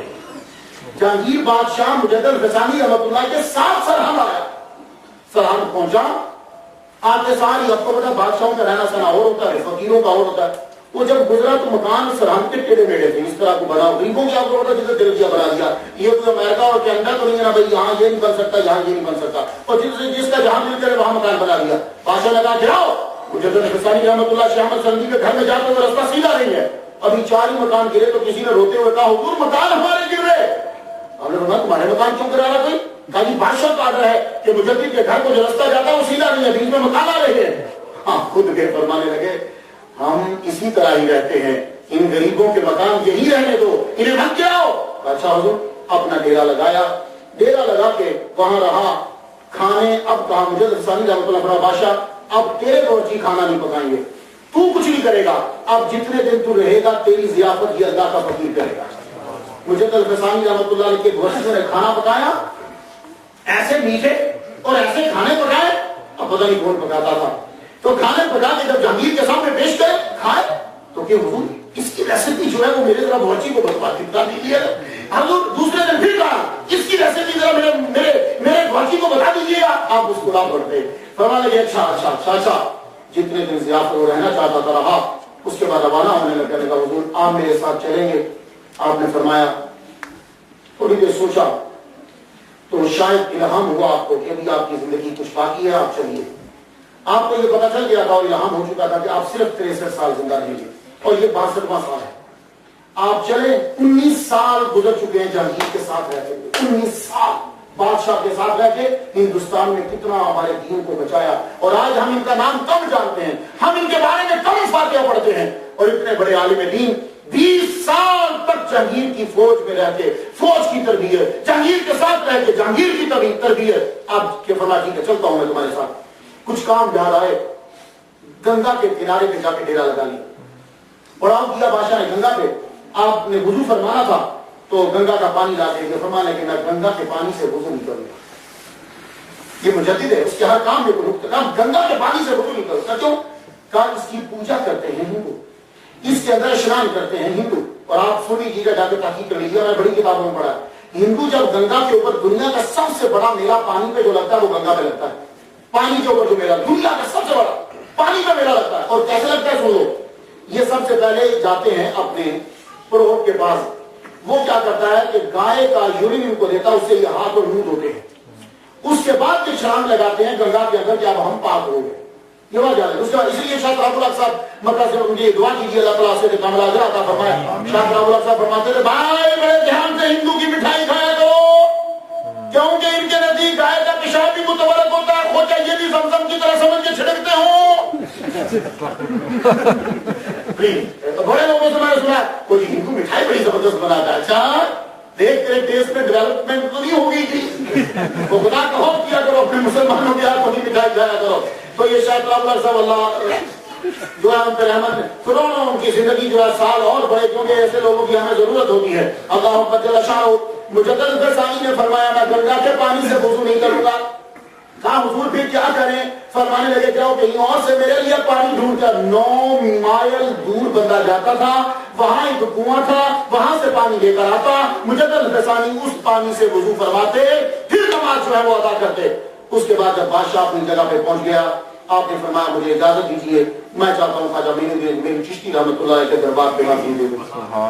آپ وہاں پہنچے، آپ نے مراقبہ کیا، علامہ غالب صاحب سے ہم نے سماعت کیا کہ کشف آپ کا بڑا زبر، آپ کو معلوم ہو جاتا تھا کہ زمین پہ کیا ہے۔ ایک دفعہ آپ جنوب مشرق کی جانب زور کی نماز ادا کرنے کے بعد آپ گئے، سب سے پہلے ہندوستان کے اندر اگر ندیوں کے بارے میں کسی نے اطلاع دیا تو مجدد ثانی، ادروائز جمہور علماء کا یہ خیال تھا پہلے کہ ہندوستان میں کوئی ندی نہیں آیا، لیکن آپ نے فرمایا کہ 3 رسول آئے ہیں اور 40 جو ہیں کریم نبی آئے ہیں۔ یہ مجدد ثانی کی ایک روایت ہے، اور ایک روایت یہ ہے کہ 4 ٹوٹل آئے، یہ ایک روایت ہے۔ تو 3 رسول جو ہیں وہ انڈیا میں آئے، اور آئے بھی کہاں؟ سرہند میں آئے۔ یہ بات یاد رکھیے، سرہند میں ان کی قبریں ہیں، اور آپ نے ٹیلے پہ چڑھ کے ظہر کی نماز کے بعد جب مراقبہ کیا تو مجدد ثانی فرمانے لگے کہ مجھے معلوم پڑا ہے کہ 3 رسولوں کی قبریں ہیں یہاں۔ یہ مجدد ثانی رحمۃ اللہ علیہ نے بتایا کہ اس کا مطلب یہ ہوا کہ انڈیا جو ہے، ہندوستان جو ہے، بڑی متبرک زمین ہے کہ ہمارے ابا آدم بھی ادھر ہی آئے تھے پہلے۔ انشاءاللہ موقع ملا تو وہاں جائیں گے۔ اسی لیے سب سے بہترین مسالے جو ہیں وہ انڈیا کے ہیں پوری دنیا میں۔ یہ جو زیادہ تر لوگ مسلمان ہیں انڈیا سائڈ کے، یہ دریاؤں کے کنارے اور اس کے، یہ وہ عربی یہاں سے مسالے لینے آتے تھے، یہاں وہ کپڑا بیچتے تھے، یہاں سے مسالے، الائچی، یہاں کی کالی مرچ، یہاں کی لونگ، ایسا جو ذائقہ پوری دنیا میں نہیں ہے، جو مسالے بھی کہیں نہیں ہے، یہ مسالے صدقہ ہے آدم کا۔ جب آدم علیہ السلام جنت سے آئے تو ان کے یہاں وہ پتا تھا، اس جنت کے پتے کی خوشبو کی وجہ سے رب نے آپ کو اتنے مسالے ادا کر دیے. سبحان اللہ. یہ نبیوں کی چیزیں ہوتی ہیں مس کی ہوئی اور مختلف جگہوں کی جن سے برکت حاصل ہوتی ہے. تو آپ نے یہ اطلاع دی تو آپ جب خواجہ صاحب کے دربار پہ پہنچے، خواجہ کے در پر بڑے بڑوں نے حاضری کی. ہر ایک کے لیے ضروری رہا کہ خواجہ کے در پہ حاضری دے. وہ فلم کا بادشاہ تھا، دنیا کا بادشاہ تھا، علم کا بادشاہ تھا، روحانیت کا بادشاہ تھا، وہ جو بھی تھا اسے ایک مرتبہ ضرور اس در پر حاضری دینا پڑی ہے کہ دیکھو اصل بادشاہ یہ لوگ ہوتے ہیں. یہی وجہ ہے کہ ایک انگریز نے انگلینڈ میں جا کے کہا، جب لوگوں نے پوچھا کہ بتاؤ تم نے انڈیا میں کیا دیکھا، توقع تھی کہ لال قلعے کا ذکر ہوگا، توقع تھی کہ شاید حرم منار کا ذکر ہوگا، توقع تھی کہ شاید تاج محل کا ذکر ہوگا. کہنے لگا انڈیا میں نے ایک چیز دیکھی، ایک قبر میں لیٹا ہوا سب زندوں پہ حکومت کر رہا ہے. سبحان اللہ. ایک قبر میں لیٹا ہوا سب زندوں پہ حکومت کر رہا ہے. اور اورنگزیب اس کو بھی مجدد کہا گیا. بات سن لو، مجدد جو ہوتا ہے یہ مجدد ضروری نہیں کہ ایک سینچری میں ایک ہی ہو. ابھی حضرت .net سے جو لسٹ جاری ہوئی ہے، کسی سینچری میں 6 مجدد ہیں اور کسی سینچری میں 3 مجدد ہیں، کسی سینچری میں 2 مجدد ہیں، کسی سینچری میں 4 مجدد ہیں، کسی سینچری میں 5 مجدد ہیں. اور جس دور میں اعلیٰ حضرت عظیم البرکت شاہ رضا بریلوی رحمۃ اللہ مجدد ہوئے، اعلیٰ حضرت کے .com سے یہ لسٹ نشر ہوئی کہ اس دور میں 3 مجدد تھے. سبحان اللہ. دوسرا مجدد جسے تسلیم کیا گیا وہ یوسف نبہانی رحمۃ اللہ علیہ. یہ میری لسٹ نہیں ہے، یہ اعلیٰ حضرت کے ویب سائٹ سے جاری ہوئی. تو اس لیے پریشان نہ ہوا کریں. اگر کوئی آدمی، میں نے اپنی کتاب میں بسم اللہ الرحمن الرحیم، اس میں نے لکھا تھا امیر دعوت اسلامی مجدد مسلک اہل سنت. یہ سب سے پہلے میں نے لکھا، بڑی پرانی 80s کی بات ہے. تو بھائی ایک دور میں کتنے ہی مجدد ہیں. اللہ تعالیٰ کسی کو 1 کوالٹی دیتا ہے، کسی کو 2 دیتا ہے، کسی کو 3 دیتا ہے. لیکن مجدد الفسانی جب تشریف لائے تو تمام اقطاب اکٹھے ہو گئے. غوث پاک بھی تشریف لائے، سب کے سب تشریف لائے. ہر ایک نے یہ کہا کہ فیض ہم دیں گے. غوث پاک نے بھی کہا میں فیض دوں گا. ہر ایک نے کہا فیض ہم دیں گے. سلسلہ سہروردیہ، قادریہ، چشتیہ، نقشبندیہ سب اکٹھے ہو گئے. پھر میرے نبی نے آ کے فیصلہ کیا تھا، سنو ضرورت نہیں، کیونکہ ان سے جس کی طرف یہ ہوتے اس کا سلسلہ پوری دنیا میں پھیلتا. آپ نے فرمایا سلسلہ تو نقشبندیہ ہی چلے گا، لیکن تم جمع خاطر رکھو جو جس جگہ اس کا نام چلے گا ہر سلسلے کو فیض ملتا رہے گا. اور آپ جب تک تھے تب تک سہروردیہ، چشتیہ، قادریہ، نقشبندیہ چاروں میں بات کرتے تھے. جب آپ دنیا سے رخصت ہونے لگے آپ نے فرمایا سنو اب میرے بعد صرف 2 میں بات کرنا میرے مریدوں، یا قادریہ میں کرنا یا نقشبندیہ میں. سبحان اللہ. یہ آپ وصیت فرما کے گئے اب قادریہ میں تو فیض ہر جگہ. یہ مجدد جو ہیں آپ خود فرماتے ہیں، حالانکہ آپ کے دور میں شیخ عبداللہ محدث دہلوی رحمۃ اللہ علیہ ملا جیون ہیں، بڑے بڑے علامہ ہیں، شیخ وجیہ الدین ہیں، اور بھی علامہ بڑے موجود ہیں. لیکن اللہ تعالیٰ نے فیض دیا تو فیض پہنچایا اس مجدد کے ذریعے سے پہنچایا. تو شیخ احمد سرہندی رحمۃ اللہ علیہ جب وہاں پہنچتے ہیں، یہ ایسی بارگاہ ہے کہ جہاں بڑے بڑے بادشاہ بھی پہنچے. اور اورنگزیب عالمگیر حاضری دینے کے لیے وہاں پہنچا. یہ باقی بادشاہ تو رہتے تقریباً وہاں تھے. مجدد الفسانی رحمۃ اللہ جب پہنچے تو اورنگزیب بھی عالمگیر بھی پہنچا تھا. ایک دفعہ رستے سے گزر رہا ہے تو ایک نبینا کو دیکھا کہ وہ آپ کے دربار پہ بیٹھا ہوا رو رہا ہے اور دعائیں مانگ رہا ہے. آپ نے فرمایا آفر جی کتنے عرصہ ہو گیا؟ کہا بہت عرصہ ہو گیا، میں یہاں آنکھیں مانگ رہا ہوں کہ اللہ ان کے صدقے سے آنکھیں عطا فرما دے، پر مجھے آنکھیں مل رہی. فرمانے لگے آفر جی میں جا رہا ہوں اندر سلام کرنے، میری واپسی تک تیری آنکھیں نہ آئیں تو میں تیری گردن اڑا دوں گا. اور 2 بندے اوپر بٹھا دیے. فرمانے لگے ہو میرے درباریوں جی، ایک حافظ کے سجدے ہو جائے، ایک حافظ کے کندھے ہو جائے. یہ حافظ بھاگے نہ، کیونکہ اگر کھیلے چھوڑ کے جاتے پیچھے سے حافظ بھاگ جاتا. اور آپ کو پتا جو نبینا ہوتا ہے اس کی حصے بڑی ٹھیک ہوتی ہے. اور آپ نے فرمایا حافظ بھاگے گا اور میں جا رہا ہوں خواجہ کے در پہ سلام کر لے. اورنگزیب عالمگیر جب سلام کر کے واپس آئے تو حافظ تیری دونوں آنکھیں واپس نہ آئی تو میں تیری گردن اپنے ہاتھ سے اڑاؤں گا. اورنگزیب عالمگیر رحمۃ اللہ علیہ واپس آئے تو حافظ دونوں آنکھوں سے دیکھ رہا تھا. سبحان اللہ. آپ مسکرا پڑے، یوں اس کے اللہ کے کندھے پہ آ کہنے لگے حافظ تو نے پہلے دل سے دعا منظور نہیں تھی، تو پہلے دل سے مانگتا تو میرے آنے سے پہلے ہی تیری آنکھیں کب کی آ چکی ہوتی. تو جب بندہ دل سے مانگتا رب عطا فرماتا ہے. مجھے الفسانی رحمۃ اللہ نے یوں مراقبہ کیا. مراقبہ کرنے کے بعد آپ کو بہت کچھ عنایات ہوئی. اس کے بعد جو وہاں کے مجر تھے سجادہ، انہوں نے آ کر حضور کو ایک چادر خاص عطا فرمائی. وہ خاص چادر وہ خود ہی رکھتے تھے. وہ چادر عطا کی آپ نے. وہی علامہ صاحب نے فرمایا کہ آپ نے وہ چادر کہا اپنے بیٹے سے کہ جب میں دنیا سے جاؤں تو میرے کفن کے ساتھ اس چادر کو رکھ دے. آپ واپس آ گئے. واپس جب آئے تو آپ کی عمر مبارک جو ہے وہ 62 مکمل ہو چکی ہے. آپ نے فرمایا کہ مجھے یہ الہام ہو چکا ہے کہ میری عمر بھی حضور کی سنت کے مطابق 63 سال ہی ہوگی. جیسے میرے نبی کی تھی ویسی ہی ان کی عمر اتنی ہوگی. 63 سال. 22 سفر ہوا تو 22 سفر کو آپ اپنے آبا و اجداد کی قبروں کے اوپر گئے. آپ نے قبروں پہ جا کے فاتحہ پڑھی اور آپ کا سختی سے عادت. آپ سن لو کلمات جیسے ہمارے چیئرمین صاحب نے بدین صاحب نے کہا کہ اصل چیز آ گئی اور میں تقریر بھی ختم کرنے لگا ہوں. آپ نے اعلان فرمایا کوئی بندہ قبر کو چومے گا نہیں. سختی سے آڈر تھا کوئی قبر کو چومے گا نہیں. یہ قبر کے گرد چکر اور دھمال ڈالنے آپ نے فرمایا یہ منع. یہ سما سموع آپ نے سختی سے منع کر دی. کیوں؟ اس لیے کہ وحدت الوجود کی تشریح ختم ہو گئی تھی. فرمانا یہ چیزیں ختم. آپ فرماتے تھے سنو یہ ریاضتیں اور یہ مجاہدے تمہیں میں سب سے مشکل ترین ریاضت اور قاعدہ سنو. آپ کا اصل خلاصہ ہے اور یہ کیلری والا سب کے لیے ہے. آپ فرماتے تھے سنو سب سے مشکل مجاہدہ نماز ہے. جس نے خشوع و خضوع سے نماز ادا کر لی اب اس کو کسی چلے کی ضرورت نہیں, کسی مجاہدے کی ضرورت. سبحان اللہ. کیونکہ رب نے قرآن میں کہا انہا لکبیرۃ, انہا لکبیرۃ, یہ نماز بہت بھاری ہے. الا للخاشعین, جب خشوع ہوگا تو پھر ہلکی ہو جائے گی, ورنہ یہ بڑی بھاری ہے. تو جب تم نماز پڑھ رہے ہو یہ مجدد الفسانی کا سبق ہے. کبھی آپ نے نماز مس نہیں کی, اشراق مس نہیں کی, چاشت مس نہیں کی, ابابین مس نہیں کی, تہجد مس نہیں کی. ابابین میں سورہ واقعہ پڑھتے تھے. یہ ابابین 6 نفل ہیں جو مغرب کے بعد ادا کیے جاتے ہیں. ابابین میں سورہ واقعہ پڑھتے تھے اور آپ وطر پڑھتے تھے. سن لیجیے اب یہ اصل چیز ہے. وطر پڑھتے تھے. وطر کی پہلی رکعت میں سبح اسما, دوسری رکعت میں قل جاء الکافرون, تیسری رکعت میں قل هو اللہ. اور جب آپ دعائے قنوت پڑھنے لگتے تھے تو قنوت شافعی کو قنوت حنفی میں ملا کر دونوں قنوتیں پڑھتے تھے. کیوں؟ اب سنیے کیوں. آپ حنفی تھے, مجدد الفسانی مسلک حنفی ہیں. کسی نے کہا حضور پیار تو کرتے ہو امام شافعی سے تو پیروی کرتے ہو امام اعظم کی, یہ وجہ کیا ہے؟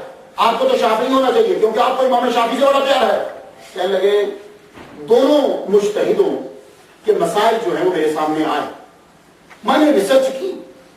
حق 2 حصے امام اعظم کے ساتھ تھا اور 1 حصہ امام شافعی کے ساتھ تھا. یہ علماء فقہ جو ہیں یہ سمجھیں گے. آپ اتنا ہی یاد رکھیے, یہ نہیں جو کہ حق مینز جو اصل تحقیق ہے وہ دیکھی گئی. وہ تحقیق 2 حصے امام اعظم کے ساتھ. تو میں نے سوچ لیا کہ میں امام اعظم کی پیروی کروں گا زیادہ مسائل کے ساتھ. نوافل میں کبھی کبھی وہ امام شافعی کی بات کی طرف جاتے تھے. یہ مسئلہ کر حنفی امام شافعی کا بڑا احترام کرتے تو دونوں قنوت ملا کر وطر میں پڑھتے وہ ادا کرتے. اور عشاء کی نماز ضرور ادا کرتے, چاش کی نماز جو ہے وہ ضرور ادا کرتے, تہجد ضرور پڑھتے. عید آ گئی, یہ آپ کی عید ہے, یعنی سفر محرم ذوالحجہ. عید کا خطبہ دینے کے بعد آپ نے کہا سنو ہماری عمر پوری مکمل ہونے والی ہے. ہمیں 63 سال ملے تھے, 63 سال پورے ہونے میں چند دن باقی ہیں. میں یہ چیزیں تمہیں کہہ رہا ہوں. سنو سنت سب سے ضروری شے ہے. سنت چھوڑ کر تم کبھی کامیاب نہیں ہوگے. سنت کو پکڑ لو. یہ وہ مجدد کہہ رہا ہے کہ جس نے ہندوستان کے تخت کو اپنے جوتے کی نوک پر رکھ کے ٹھکرا دیا.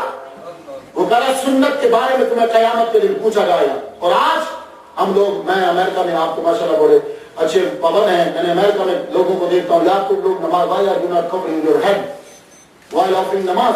کہتے ہیں جسٹ سننا, یہ تو صرف سننا ہے. وہ سر کو کور نہیں کر رہا, بولا یہ سننا ہے. دیکھو آپ کو ٹوپی نہیں ملتی نہ پہنو کوئی بات نہیں, آپ کو ٹوپی نہیں ملی, آپ کے سر میں کوئی پرابلم ہے نہیں پہنو کوئی بات نہیں, لیکن حقیقت کبھی نہ جانو. کیا وجہ؟ ایک ہے سنت پہ عمل نہیں کر رہے, ایک ہے سنت کو حقیق جان رہے. ایک آدمی کی داڑھی نہیں ہے یہ الگ بات ہے, ایک آدمی داڑھی کی توہین کر رہا ہے یہ الگ بات ہے. داڑھی نہیں رکھی یہ اور بات ہے, یہ نبی کے اوپر ہے, لیکن داڑھی کی توہین کی اب رب کے اوپر ہے. جواب یاد رکھنا, داڑھی نہیں رکھی یہ نبی پر ہے, داڑھی کی توہین کر دیا مسئلہ نبی کی عدالت سے نکل گیا کیونکہ تم نے اس کے محبوب کی توہین کی ہے. اب یہ خدا کی عدالت میں پہنچ گیا. اور ایک بات دھیان رکھ کروں, یہ تم اکثر کہتے ہو السلام علیکم وعلیکم السلام, اگر اللہ سلام نہیں لگتا تو السلام علیکم. اچھا السلام علیکم وعلیکم السلام, سلام کرنا سنت ہے, جواب دینا واجب ہے. سلام کرنا سنت ہے, جواب دینا واجب ہے. یہ اکبر بادشاہ نے بدل دیا تھا اس کو بھی. اس کے دربار میں کیا ہوتا تھا, اللہ اکبر یہ سلام ہے, آگے سے دوسرا بولتا تھا جل جلالہ، کیا پکڑ جیسے ابھی آپ گڈ مارننگ، گڈ ایوننگ، یہ سارے ارے یہ سلام نہیں ہوتے. تو السلام علیکم جو کہے یہ کہنا سنت، اور وعلیکم السلام کہنا واجب. آپ پوچھو علامہ غالب صاحب سے، علامہ غالب صاحب واجب ضروری ہوتا ہے یا سنت؟ بولے اصول میں یہ لکھا ہے کہ واجب ضروری ہوتا ہے. درجے کے لحاظ سے نہیں بات کرا کہ ویسے طاقت کے لحاظ سے یہ کہ آدمی کو وہ ضروری کرنا چاہیے، کرنا تو اسے بھی چاہیے. اچھا پھر یہ بتا دیجئے کہ سنت کا ثواب کتنا ہے؟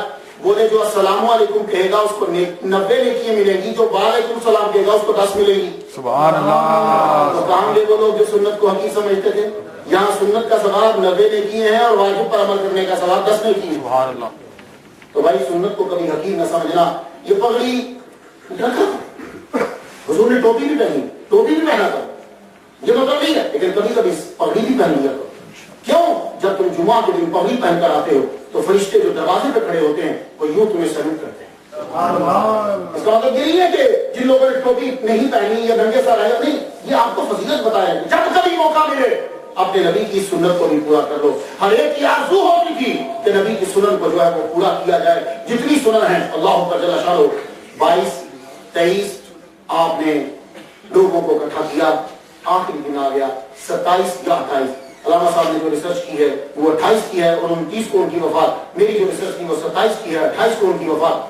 آپ نے دنیا سے رخصت ہونے سے پہلے کا دن جو ہے نماز جمعہ بھی آپ نے پڑھایا. نماز جمعہ میں آپ نے تقریر کی. تقریر کرنے کے بعد آپ کا تشریف لائے. رات جو ہے وہ گزر گئی. تہجد کی نماز آپ نے ادا کی ہے. تہجد کی نماز ادا کرنے کے بعد آپ جو ہے اشراق کی نماز بھی کہتے ہیں کہ اشاروں سے آپ نے ادا کی. اس کے بعد آپ یوں جو ہے وہ لیٹ گئے اور لیٹے. مجدد فسانی رحمۃ اللہ علیہ نے یوں ہاتھ رکھا یہ والا کان کے نیچے یوں رکھا اور قبلے کی جانب منہ کر کے آپ لیٹے اور ایک دم سے روح قبض انصری سے پرواز کرنے لگی. 2 مرتبہ آپ کے منہ مبارک سے نکلا اللہ اللہ، یہ اللہ کہا. روح اللہ تعالیٰ نے واپس لے لی اور آپ کو وہیں سرہند شریف میں جس جگہ آپ نے کہا تھا وہاں آپ کو دفنا دیا گیا. اور آج پوری رحمتیں ان پر وہاں نازل ہوتی. پھر جہانگیر کو پتا چلا، جہانگیر کو معلوم ہوا کہ شاہ احمد سرہندی دنیا سے چلے گئے. وہ وہاں سے چلا دارالحکومت سے چل کے سرہند آیا. آپ کی قبر پہ کھڑا ہو کے اتنا رویا وہ کہ لوگ حیران ہو گئے کہ شاید یہ اپنے باپ کے مرنے پہ بھی اتنا نہیں رویا ہوگا جتنا شاہ احمد سرہندی رحمۃ اللہ علیہ کے جانے پہ یہ رویا. واقعی ہی رونا چاہیے، اس لیے کہ جب ایک عالم دنیا سے چلا جاتا ہے تو پورا عالم مر جاتا ہے، پورا عالم مر جاتا ہے. مجدد فسانی رحمۃ اللہ علیہ کی تعلیمات سید وکیل الدین صاحب نے آپ کو مکتوبات کی شکل میں دکھائی ہیں. آپ کی وہ تعلیمات آج بھی موجود ہیں. آپ سب کے سب لوگ جو ہے تعلیمات کو پڑھو اور ان کو جو ہے ان کی تعلیمات اپنے بچوں تک پہنچاؤ. اللہ تعالیٰ سے دعا کرتے ہیں کہ اللہ تعالیٰ ہمیں بھی علم حاصل کرنے کے بعد آگے حضور صلی اللہ علیہ وآلہ وسلم کے پیغام کو آگے پہنچانے کی توفیق عطا فرمائے. وآخر دعوانا الحمدللہ. نعرہ تکبیر، نعرہ رسالت، یا رسول اللہ. بس آخر میں اپنے محترم مہمان حضرت علامہ مولانا سید مختار حسین نعیمی صاحب کا بڑا مشکور ہوں کہ آپ اپنی مصروفیات میں سے آپ نے وقت نکالا اور آپ یہاں تشریف لایا. ماشاء اللہ کیونکہ مزہ آیا نہیں آیا. سبحان اللہ. الحمدللہ ایمان تازہ ہو گیا. اللہ تبارک و تعالیٰ علامہ صاحب کی عمر میں، اقبال میں، صحت میں، رزق میں، علم میں برکت عطا فرمائے. انشاءاللہ کل ہمارا پروگرام ایڈمنٹن میں ہے تو انشاءاللہ صبح ہم نے 8:30 کے قریب نکلنا ہے. وہاں پر ظہر کے بعد پروگرام ہے. اب انشاءاللہ وہیں سے شام کو واپس آ جائیں گے اور پھر علامہ صاحب ہیں وہ انشاءاللہ رات کی مقابلات میں جانے گے. پیر کی صبح جانے جائیں گے. حضرات محترم بس آخر میں ایک بات میں آپ یہ بھی عرض کروں کہ آپ یہ جو آپ نے ساری باتیں سنی ہیں کوئی یاد رکھی اور بتائیے کہ یہ ہمارا الحمدللہ اہل سنت والجماعت کے بزرگوں میں دور ہوئی جو نبی علیہ السلام کے بارے میں کیا عقائد رکھتے رہے، بزرگان دین کے بارے میں کیا عقائد رکھتے رہے اور معاملات میں ان کے کیا حالات تھے. ان چیزوں کو بتائیے کیونکہ لوگوں کو بلا وجہ وہم ہو گیا ہے یا غلط فہمیاں ہو گئی ہیں. تو اللہ تبارک و تعالیٰ علامہ صاحب کو صحت میں اور آپ کو بہت برکت عطا فرمائے. آخر میں علامہ صاحب انشاءاللہ صلاۃ السلام کو اس کے بعد تبرک دیے، کھانا دیے. پلیز کھانا کھا کے جائیے گا. آئیے حافظ صاحب یہ دیکھ کے آئے تھے ہمارے